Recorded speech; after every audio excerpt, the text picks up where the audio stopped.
Korang pernah dengar tak tentang kisah sebuah sekolah yang sangat berhantu sampai pelajar pun jadi histeria? Ini adalah sekolah Tak-Tak, sekolah yang paling berhantu dekat Hong Kong. Kalau korang nak tahu, ada satu daerah dekat Hong Kong yang dipanggil sebagai Yuen Long. Terdapat satu bangunan lama yang kini telah reput ditelan masa. Bangunan ini sebenarnya merupakan sekolah yang telah dibina pada tahun 1931.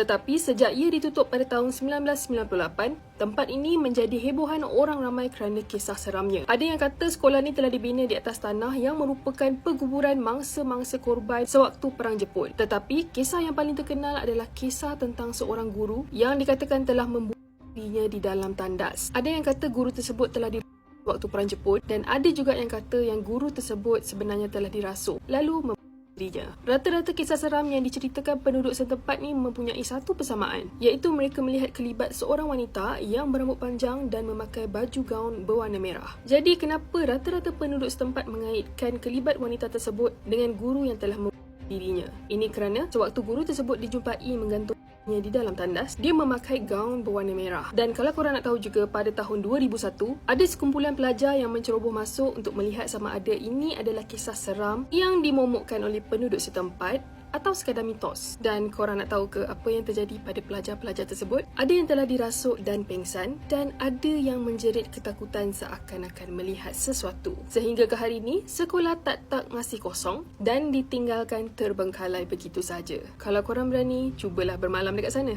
Apa pendapat korang? Komen dekat bawah.